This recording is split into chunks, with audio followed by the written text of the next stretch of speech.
Alright, so I don't know how well you guys are going to be able to hear me. I don't know. Hang on one second. I'm going to try to do this in a way to where you can hear me and see me. I am absolutely fucking exhausted. I mean, completely, totally ready to go to bed. It's 2:30 in the morning. Sorry about the light right there. It's 2:30 in the morning. I only got 2.5 hours of sleep last night, and I'm so fucking tired. But the caramel apples must be done. My little brother, bless his heart, he is not one to eat his sweets. He never was, which was really cool on Halloween because he would want all the sour shit, and I fucking hate sour shit. So that was the only time we really got along. We could trade our Halloween candy. He would get all the sour shit, and I would get the chocolate, and everybody would randomly happy. So yeah, I am, sorry, absolutely fucking exhausted, and I want to go to sleep. And I am falling asleep trying to get these fucking little motherfuckers unwrapped, which is almost as big a pain in the ass as stirring the caramel as any of you who make caramel apples knows. But I gotta stay awake. I just made the strongest cup of coffee I've ever had in my life, knowing it's not going to work. So what happens when you start drinking coffee at 3 years old? By the time you're 30, like, even espresso, none of that shit works for me. Oh, Lord. That's like my grandpa's coffee. Lord have mercy. So, since I'm here, and you're here, you hear about a leak? They fixed the fucking ceiling where the bathroom was leaking. And, damn it, oh no. And, they got it all done. And then there was this little tiny black hole that's been in my ceiling for, like, ever. Oh, hell no. And, they patched it up. And ever since they patched it up, the motherfucker has leaked. It never leaked before they patched it. Go figure. I got my sleeves kind of, like, rolled up here because I don't want them in the caramel, obviously. Got my hair pulled back, even though it's wet and it needs to dry in a way that is not pulled back, because you don't want your hair in the caramel. But, yeah, and since you're here and I'm here, figured we could talk about Halloween and Samhain, because I don't think, like, I know I made the video when I was pregnant, like, a vlog of my Halloween. But I can't remember ever making a video where I actually talked about Samhain or Halloween and what it meant to me and all that good shit. So fuck it. YOLO, bitches. Let's get this shit started. Oh yeah, another wonderful part. Okay, so I thought I was out of wax paper, which you need if you're making caramel apples. So I grabbed the wrong kind of paper. I grabbed regular parchment. It's gonna stick like a motherfucker. Get home. I still have wax paper. What I didn't have was the sticks. I had like 100 sticks left because, you know, you buy the craft sticks and there's like 1 million in there. I still had at least 100 left and they're all gone. Hold on a second. I think I might have just remembered where I put my sticks. Maybe. We'll find out. Oh, just bear with me. Bear with me. Because I almost remember putting them here. Sorry. You guys are like, wow, what the noise. I know. I'm sorry. No sticks though. Alright, yeah. I can't find my sticks. So, given the fact that it's 2:30 in the morning and the night before my Halloween party, my plan, and you guys will get to test this out with me and we'll see if it works. My lung is fucking acting up again because I was up all night smoking cigarettes without a break. Anyway, you guys will get to test this with me.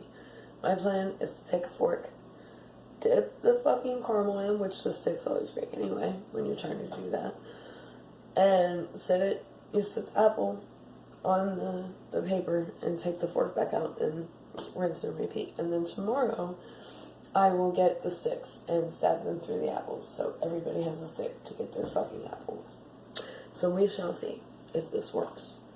I even tried music, man. I am like, oh my god. I'm so fucking tired. I just have not been sleeping well lately. Everything going on, and then the fact that it's Samhain. The fuck is that? It must be something to do with the light. The combination of the two. No, oh my god. That is a trick of the light. So, no, don't get excited. It's not an orb. You know, speaking of Halloween and the dead and all that, I never much bought into the whole orb thing. Now, I'm not saying anything against people who do. I just personally have never. I mean, if it's, I don't know, if it's like an orb that looks like it's moving with purpose or something, maybe I would believe it, but I am very skeptical, because when you hear dead people, you better damn well be skeptical, and I just never got into the whole orb thing. Alright, so, Halloween. You know what, I'm going to take y'all with me, and we're going to go get a cigarette real quick. They're upstairs. Oh, sorry. Wow, that light just turned green. Wow, close up of Key. Look, okay, we're going through the dark room where the baby is sleeping. Hang on a second. Oh, sorry. Here we go. We are back in the light, kinda. Sorry about that, guys. I need one of those fucking, well, yeah, I guess it would be a selfie stick to hold this motherfucker still. Oh, sorry. Y'all got to see the top of my tit and my little fat roll. But anyway, yeah. So, Halloween for me, I loved it all my life. And you know, I hear a lot of people now say that they love Halloween and all this shit. But when I was little, at least in small town Ohio, I was like the odd one out. Everybody loved Christmas. Christmas was everybody's thing. They looked forward to it. They loved it. They couldn't wait for it. And I was the weirdo, like, yeah, but, you know, Halloween is, like, right there. And it's Halloween. Like, I loved it. But I also tended to have a hard time around Halloween,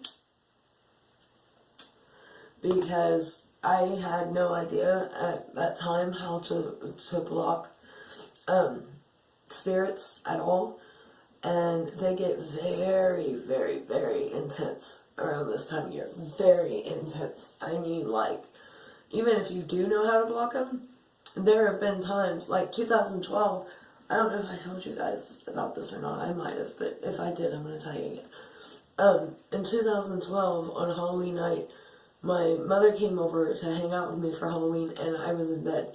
And I was in bed because I could not take the chatter in my head anymore. And that was with every block I could put up. Didn't matter. I could not. Oh my god, it was horrible. I couldn't block them. And that year, the chattering kind of, I don't know how else to describe it, kind of started in like early September, which is odd. Sometimes it starts around late September, but not early September.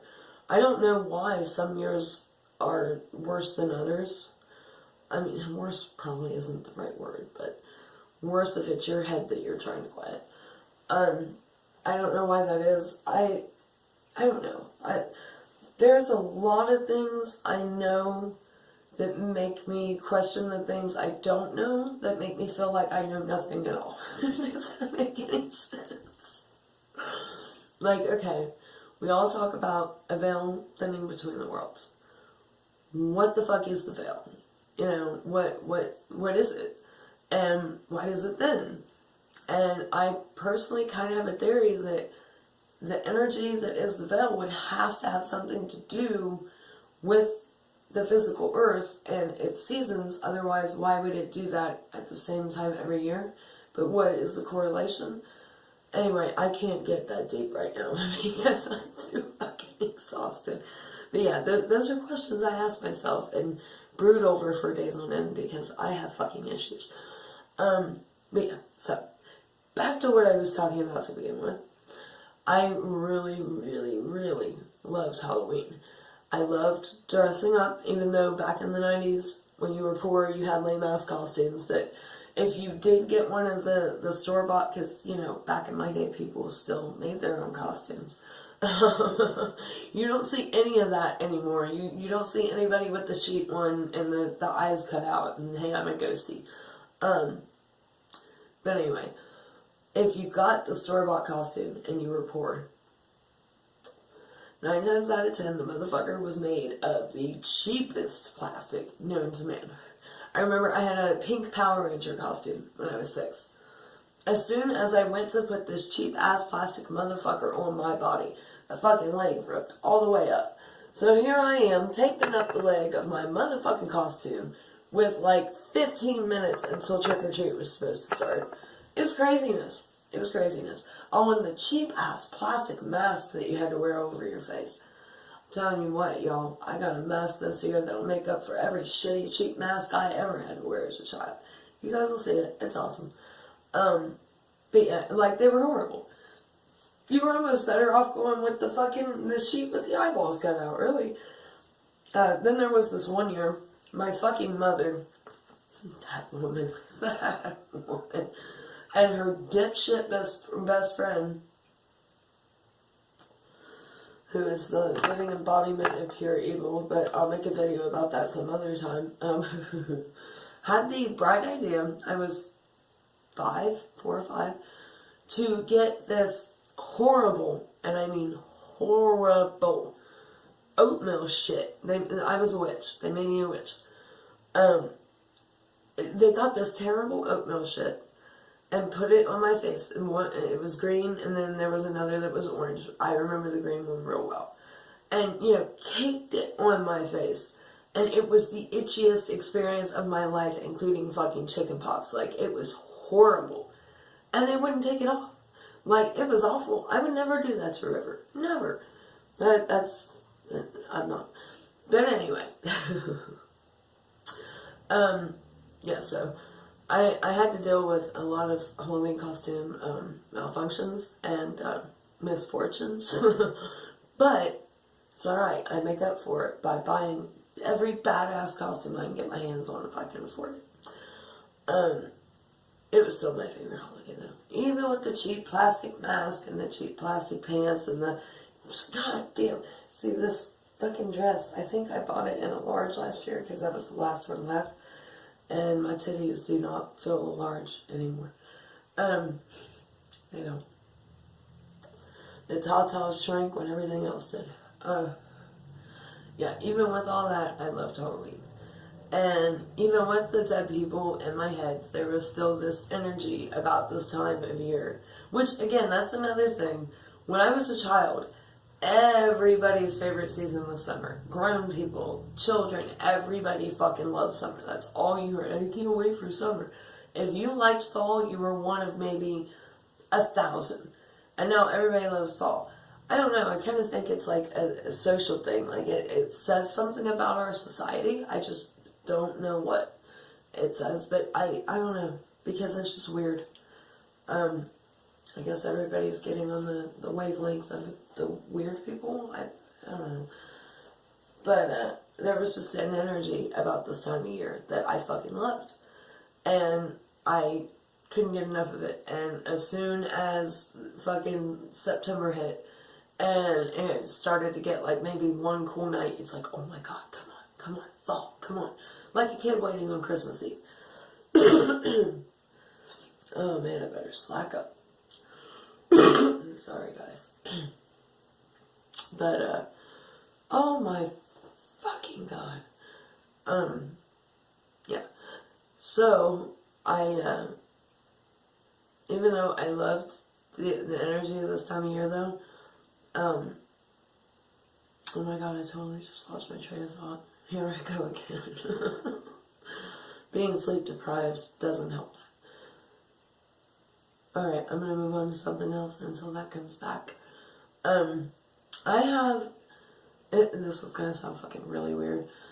I have different views on this time of year depending on whether I'm looking at it as a witch, a medium, god I hate that term, a secretary for the dead, or just as myself. Like, as a witch, I see this year and this time of year as more of a solemn sort of time.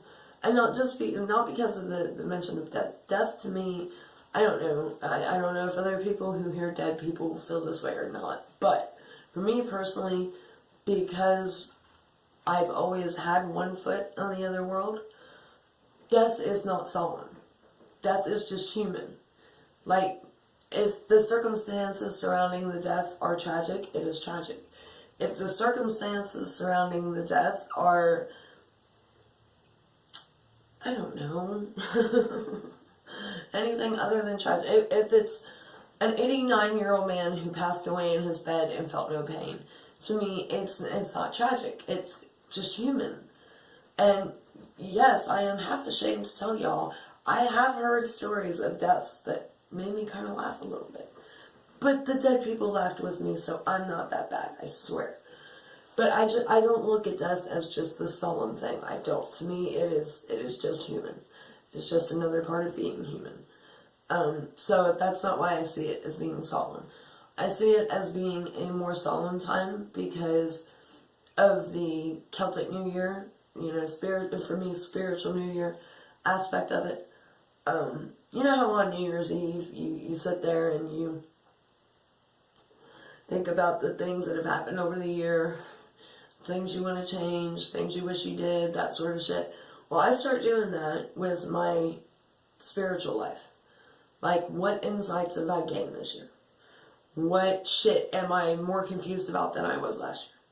What shit is not working in my practice whatsoever? Which it took me years to build up to that one because I am a stickler for ritual. And it's hard for me to change things. Like, this party, for instance. I've never had a Halloween party on any day other than Halloween. Never done it. Never really wanted to do it.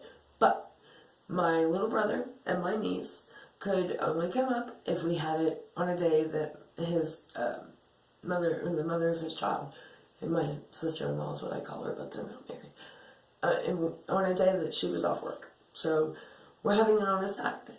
Now, it's a very simple, small thing. We have changed the date. It is a Halloween party, but it is not on Halloween.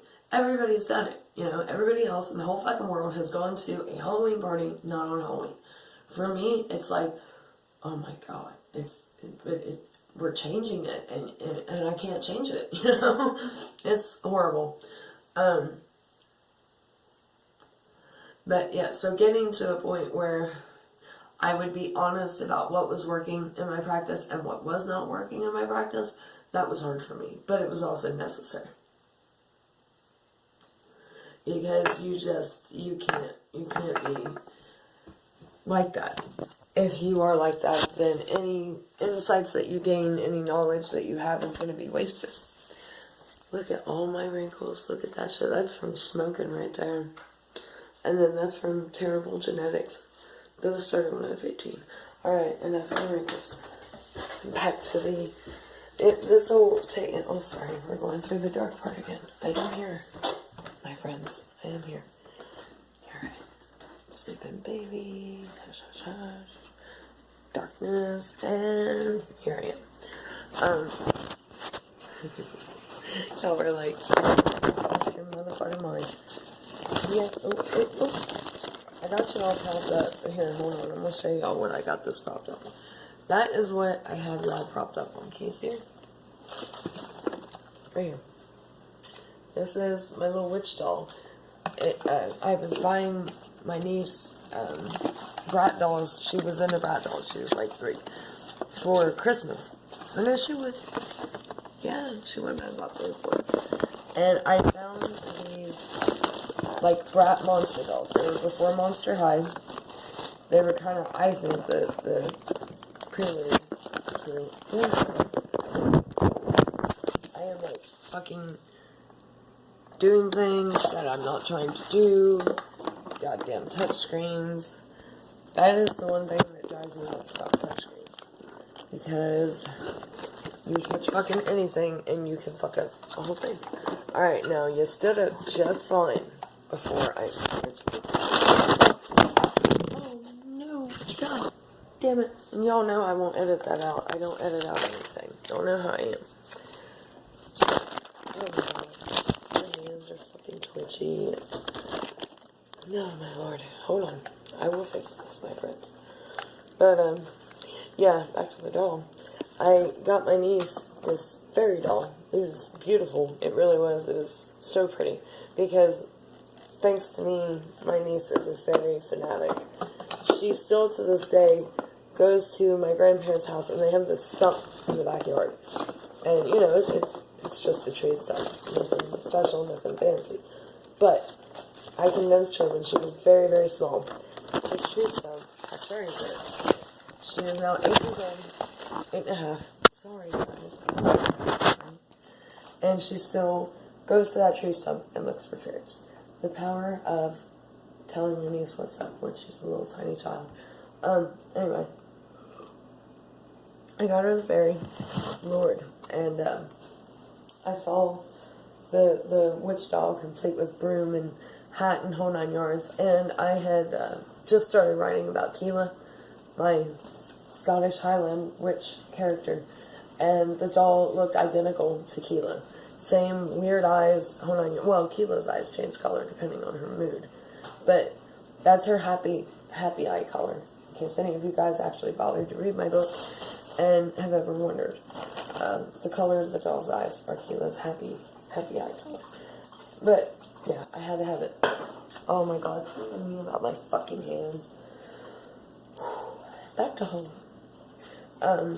So yeah, I see it as, from the standpoint of a witch. I see it as a somber time, because it is a time of reflection.